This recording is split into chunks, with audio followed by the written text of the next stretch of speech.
gosh, I just remember today is my dad's birthday. He passed away. I think it's going on 4 or 5 years now. People saw my dad a week before he passed, and no one knew he was dying. I remember telling my dad, like, when he was laying there, I was like, I'm okay. You can go, I'll be okay. And I know he heard me, and I didn't expect to cry. I just wanted to do my hair, but here we are. Hey guys, so my name is Sade. If you're new around here, we talk everything faith, relationship, dating, and entrepreneurship. If you're wondering why my hair is like this, it's because I am in the middle of getting ready to go downtown to meet up with my friend for a quick shoot, and I have to get my hair prepared for a speaking engagement that I have tomorrow. So I give it up to hair content creators who make videos about doing their hair. I've been doing my hair like all my life. Since I was 8 years old, I've been like braiding my own hair. But the thought of the pressure of having to do your hair, being on a time crunch, and filming a video, or learning a new hairstyle and filming a video at the same time, I just could not do it. Which is the reason why when you see most of my videos of my hair, I do it, but it's already done. I don't even show the process. But I was halfway through my hair and I'm like, you know what? I'm going to just give a little glimpse into my world. So, like I mentioned, I am, oh, this is kind of tight, getting my hair prepared for a speaking engagement tomorrow. I usually get a vision in my mind of how I want my hair to look. And I wanted to do Bantu knots, and I wanted to add hair, and I've never done it before. So I was trying to like braid the hair in, and I realized like that just wasn't working for me. So, and I tried to twist it in, that wasn't working either. So I just developed this new technique, which I swear, I be coming up with all these techniques, and then like months and years later, I see people on YouTube and stuff doing it, and I don't care, but it's just really interesting because I'm gonna try to do what I feel works for me. So I don't know if someone's already done this technique. It's a little complicated, but it works for me. I loop the hair like how you would normally loop it, or you see it looped for braiding packages. My hair is parted, and you can see I only straighten the roots because that's the only thing that's going to show. I didn't straighten all my hair. And I'm taking the hair and I'm with the rubber band. I'm using this rubber band to grip my hair. So it's complicated because you have to take this hair and pull it up, or at least out the way. Once you get like a good grip, you just secure the rubber band on the hair. And you don't have to do it too tight or loop it around too many times because the Bantu knot is gonna make it tight. So now you have the fake hair, my hair. I don't even know why. I guess I added the fake hair for a little bit of length and to make it more smooth, a little bit thicker because my hair is pretty thin. And then you just secure it, pull it like that, and now you have the hair together. And then to do the Bantu knot, you just roll it and twist it. So I don't know if that was helpful at all, but I am going to finish doing the rest of my hair. Ugh. So here I'm just parting the rest of my hair and using the rubber band method that I showed you in the previous frame. I'll show you how I did the actual Bantu knot in just a moment. So this is how much hair I actually separate to use for my Bantu knots because my hair is really thin. And this is how I loop the rubber band on there. It's not that complicated. I just have on nails, which makes it look harder than it actually really is. All right, so after what looks like my fingers were tied, I finally got the loop. And now I'm going to take the flat iron and just straighten my roots because, again, I didn't want to add that much heat to my hair. So I'm doing the same method that I showed you earlier, where I take the rubber band and I attach it only to my hair and keep the fake hair separated. So the Bantu knot is very simple. You just twist your hair around. Each person probably does it differently. This is the way I do it. Twist it to somewhat the edge and then start to wrap it from the base and make it more taut as I go around. And I didn't put any bobby pins or any rubber bands. I just wrapped it around and took the little piece and just made it tight. Hope that makes sense.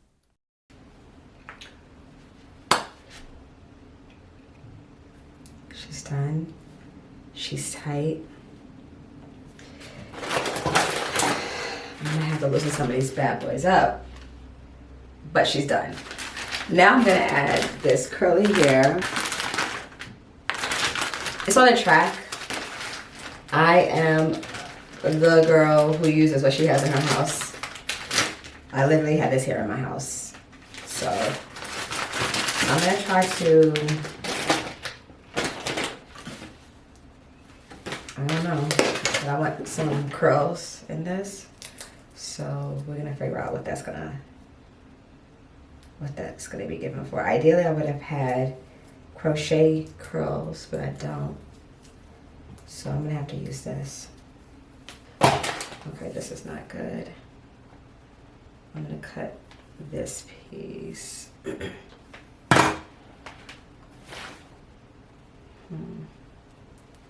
I'm literally figuring this out as I go.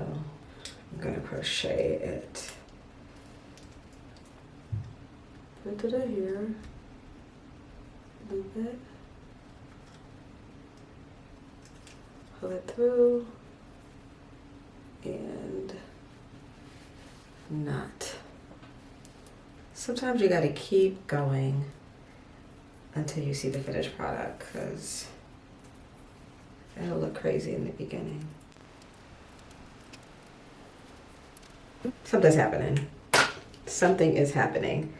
I don't know quite what is happening, but something's happening. I would not recommend cutting on the track like this, because I don't know if I'm gonna ever use this hair again. So that's the only reason I'm doing it.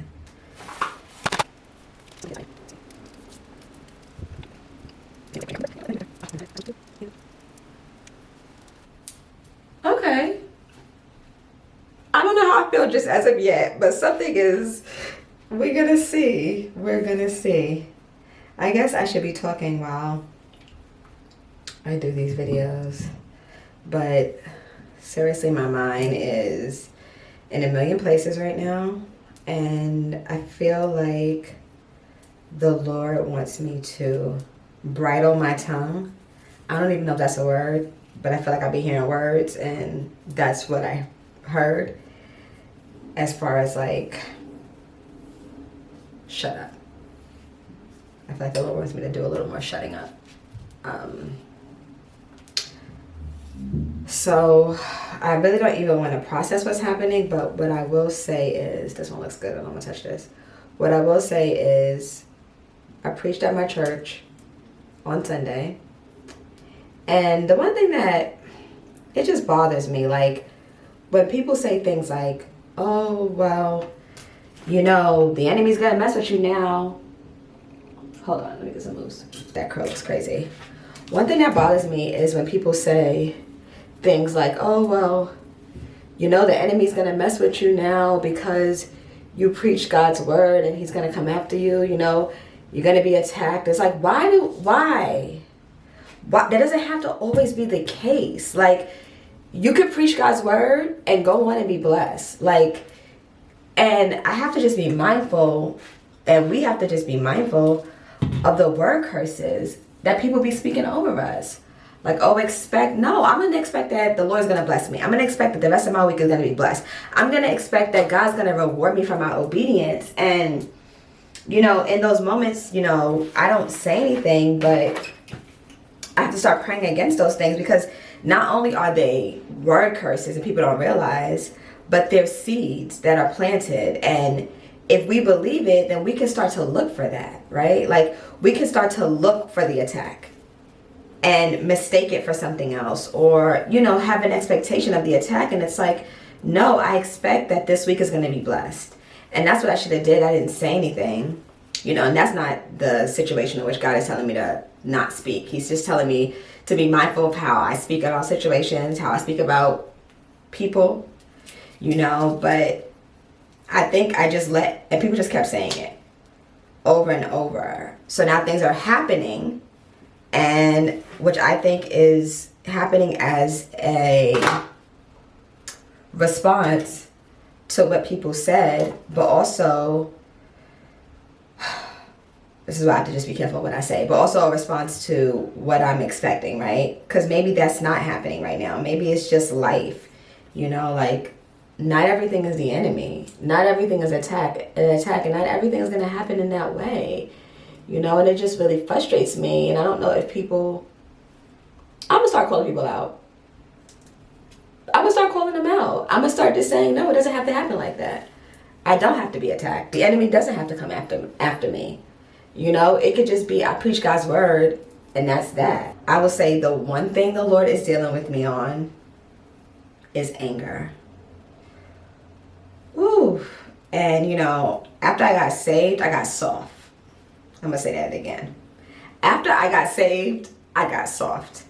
And you know, I think the softness has been useful, because the softness has led to me being more merciful with people and not being so because when I'm from the Bronx, it was like, and people see me now, they're like, oh, I can't imagine, you're just so sweet. And I'm like, yeah, that's God's miracle working power in my life, but it wasn't always like this. You know, you wasn't about to play me, you know. Anyway, so I've gotten really, really soft to where I just like, you know, don't say anything. I give people a pass, which I think is important, you know, for us to be gracious with people and, you know, give people grace. Give people grace.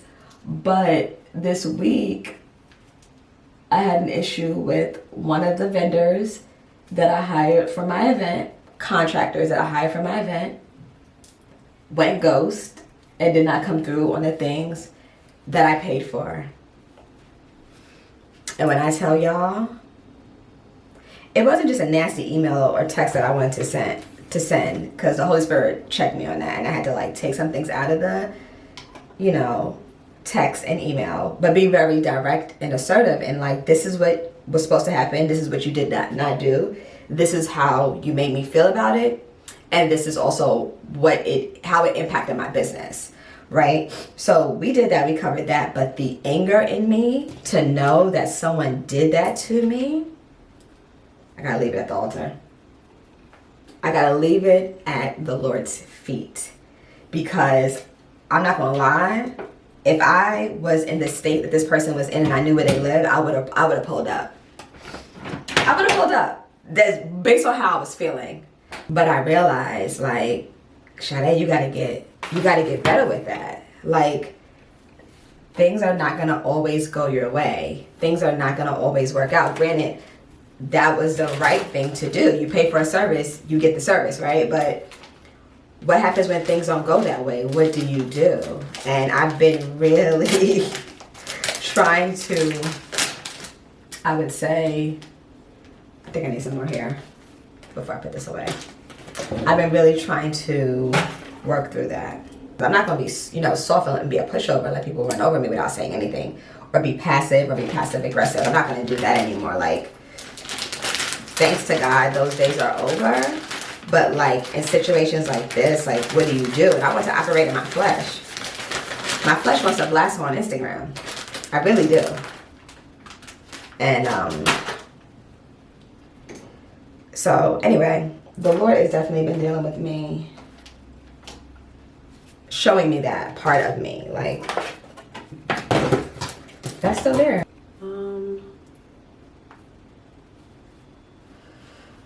Okay, that looks cute. I'm going to share it.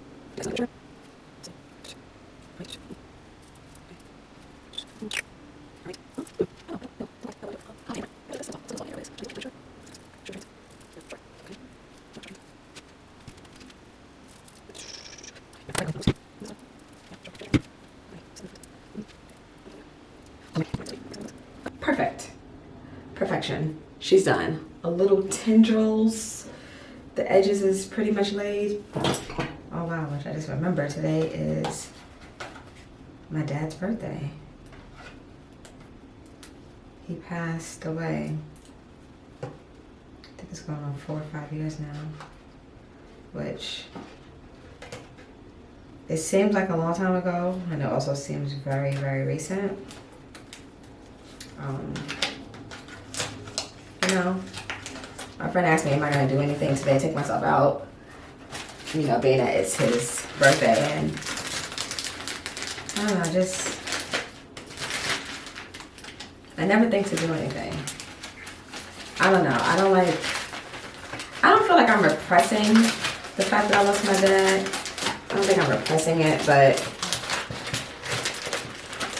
I kind of just want to like move on from it. I want to remember him when I remember him, you know. And just like, I don't want to celebrate the dead. You know, like, I think that my life, this is not working. I think that my life shows my father's impact. And I think that I honor him in living, you know, not celebrating him, his death or anything. I don't know if that makes sense. Do I miss talking to him? Of course. But I also know, like, my dad was suffering for a really long time. And he was suffering emotionally, he was suffering physically for a really long time, like all his life, pretty much, well, his adult years. And it would be selfish for me to, you know, want him back, or I wish he could have lived longer. No. My dad passed exactly when he wanted to pass. Exactly. I believe my dad passed exactly when he wanted to pass. I'll share a YouTube clip from a video that him and I did together, because I knew that he was going to pass eventually, and I'm like, I need to capture this moment, you know, my dad. So I did a YouTube video with him and I in it, and I knew that I would have it as a memory, you know, when he passed. And the one thing he said in the video is like, I don't want to get old. And I knew what he meant, because my dad, like,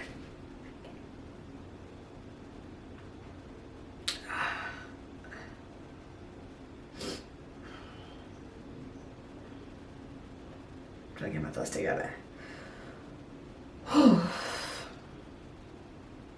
My dad was so into how he looked. Like, appearance was everything to him. His appearance, my appearance, which is why I am the way that I am, so meticulous about everything, because that's something that he just really imparted me with, right? And he was so particular about how he looked, how he dressed, how he showed up in the world. And the one thing I knew my dad did not want to do is to look sick. He did not want his sickness to have an effect on his outer appearance. He was prideful in that, and I don't think that there was really anything wrong with that. I mean, pride is not good, but, you know, my dad was really into his appearance.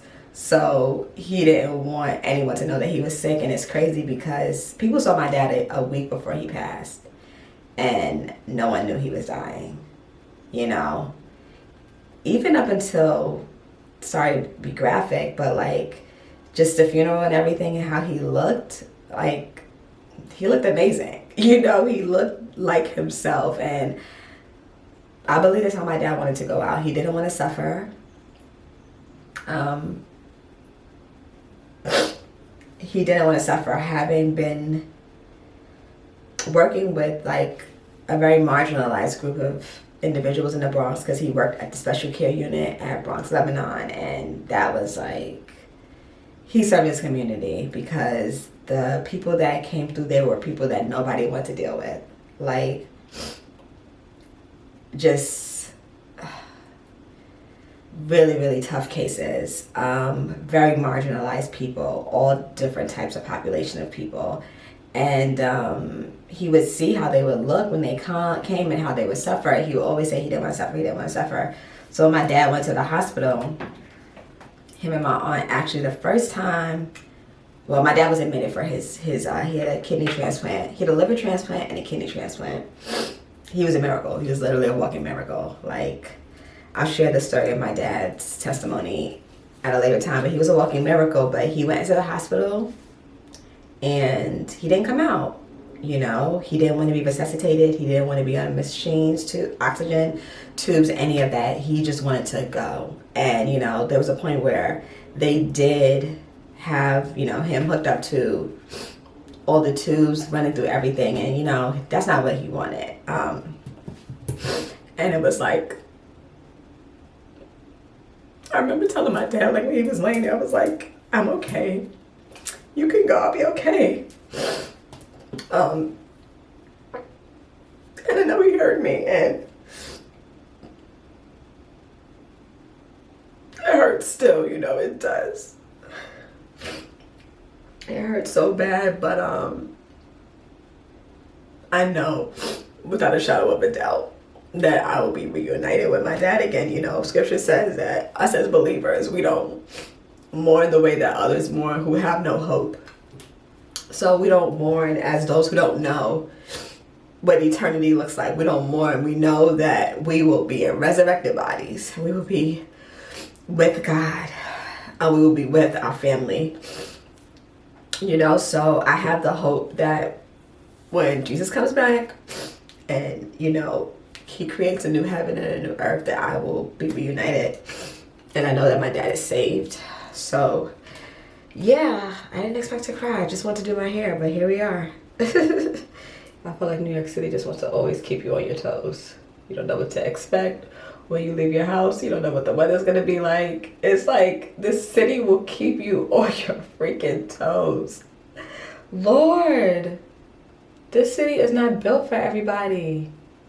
It's not. And if you are here, the city will build you into what it wants you to be, which is, I need to go. I need to go. I have been wanting to move for a very long time. And the Lord has just recently set on my spirit about being in New York for a little while longer, I guess. I'm just saying a little while longer. It could be me, but he has set on my spirit, but I'm ready to go. Like, I'm over. I'm over it. I'm over the hustle and bustle. I'm over it just being so much coming at you at all times. I love my church. I think that's the reason why the Lord has me grounded for now, because I do really love my church. And I do want to serve there for a little minute until God tells me it's time to go to a different country. Forget city. In no other city I want to live in the U.S. Outside the U.S., yes. I thought it was going to be London. You couldn't tell me that I was not going to move to London until I went there. While I loved my experience there, it just felt like I was right in that same hustle and bustle trap. And I'm like, this is what I want to break free from. I want to have a little bit of a slower paced life. I really do. People may not think so, but I do too much. I'm always on the go. There's always something to do. I'm ready for a slower pace of life. I am. I still want to have fun. I'm not like one of those people who are like, oh, I had all the fun that I need to have. I'm older now. No, I still want to have fun. I still want to enjoy my life. I still want to do things and go out and explore, but I just don't want it to be a rush. Like, even in the grocery store, like, oh, Lord, it's like you're in the grocery store, you're in line, you're checking out, there's someone behind you, and you know how, like, your food goes down that thing and it falls into a little basin. They don't even give you a minute to pack your stuff up before someone's on your back. So now their food is like sliding on your food. Now you gotta hurry up and get your food out and packed. And I'm just like, I am so tired of this. Like, I am so tired. It's like people are literally on your back. No one has any patience for anything. I'm over it.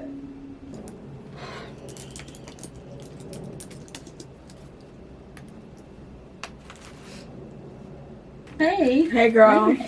Thank you. Thanks. Yeah. That's what I was doing this morning. I have to do a little this like super fast because I have another meeting in person at 2. Yes. But I know you have jacket too. Yep. Okay. Tomorrow, everything is okay for tomorrow? It's gonna be. This weekend, are you still on plan to start producing merch? Yeah, I'm after gonna. the conference? Not this weekend because I don't do Sunday. So Okay. I definitely ain't gonna do it tomorrow. But I did figure out Nice. how to fix the mugs. I'm gonna do the Okay. same process that I did on the glasses on the mugs. But let's see if the 2 price hours. goes up. Let's see if the price goes up.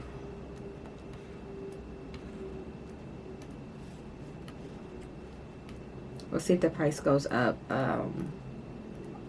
with the people, with the amount. The 27th, 11 to what time? Let's see. 11 to, I think we said in the week 2. Oh my God. Oh, $1,500. That's what I said. Less than 2,000. Yeah. All right, we can make that work.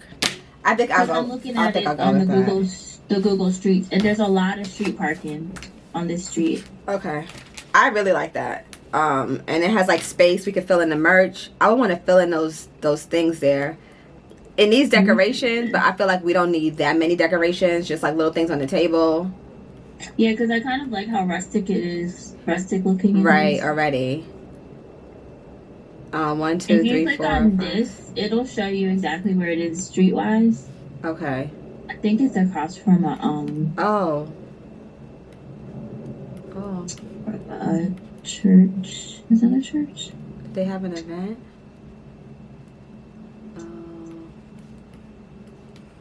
Okay. Oh, this area looks fine. Yeah, this looks fine. Yeah, I think it's okay. It's not in like the part of that area that I thought it was. There's a Starbucks on the corner, girl. This is fine. Yeah, it'll be fine. I hope that it's available because it looks like they're renting it out or looking to lease it.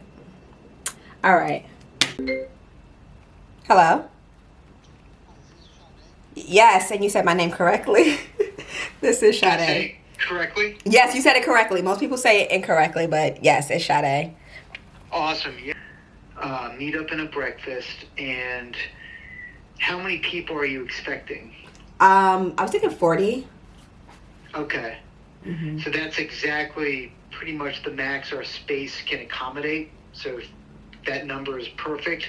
Well, it'll be a book signing. I'm going to have maybe like 3 guests, 3 women that I know that are in the same space come and, share a word, pray. I might have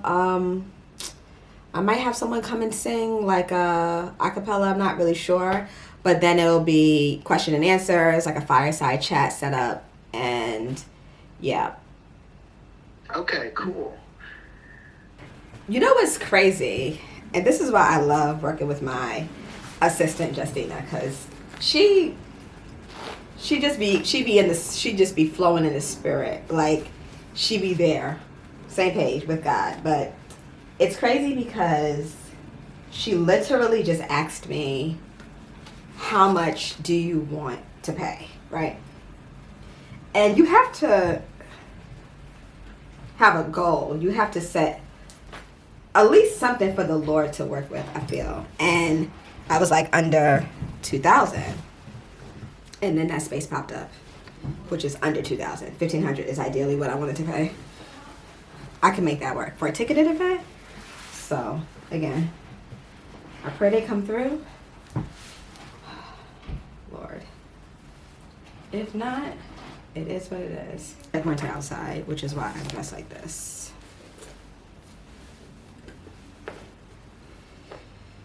Okay, I just need to get out of my house.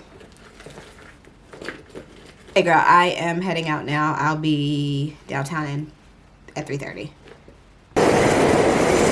Just got to Soho and I'm thinking that Zara on a Friday, bad idea. We will see. Very long line.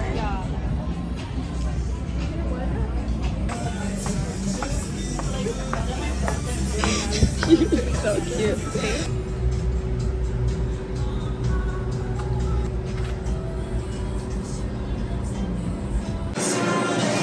I didn't like anything, so there's that. Ooh. So we don't look. Our vibe is completely different today. For once in our lives. Completely different. And that's, I couldn't find anything to wear. It's like, completely. I mean the fur. That's it. Blessed today. There is no line. Look at God. Better than nothing. Let us pray. Okay, right here. Just a smidget over. Yeah, right there. Yeah.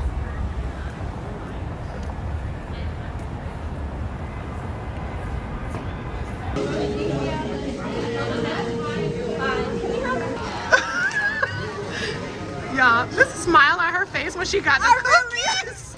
I really was like, She was just smiling. She's an ear to ear, man.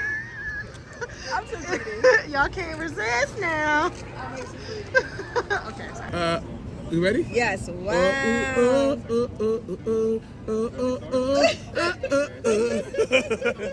So, So the guy in the last frame was so rude, had the audacity when Yolanda went to go look for his Instagram page, she couldn't find his name and he's like, oh, I probably blocked you. And she's like, how could you block me? You don't even, like, I don't even know you. So I'm a little confused, like, what is going on? So he's like, yeah, I block people who have bad energy. And like, he goes on and on about the fact that he probably blocked her and that's what he does. And then has the audacity to look on his block list. And I'm like, I was like, it's okay. You know, and I was just waiting for her. She was being calm the whole time. I was waiting for her to give me the signal. Because the minute she just had an inkling of uncomfortability, I would have went off for him. I was thinking of a plan of how I was getting out there. That was my whole thing. I was like, how do I get out of this situation? It was just so disrespectful. Like, And honestly, I remembered him and I did block him. disrespectful people. It's just like, I can't deal with something like that. And I said the anger. The Lord has been dealing with me on this anger. I was just waiting. She was being calm the whole time. And I really was. Because I was talking about himself. Like, why is he like, I don't care. He just talks so much. So anyway, yeah, we're out. About to go get some food. I just went with Yolanda to run all her errands. She returned everything she needs to return. She needs to return. And now we're going to go eat because I'm starving. And that was my day. Thank you for watching. Make sure you like, subscribe, and comment below what you want to see next.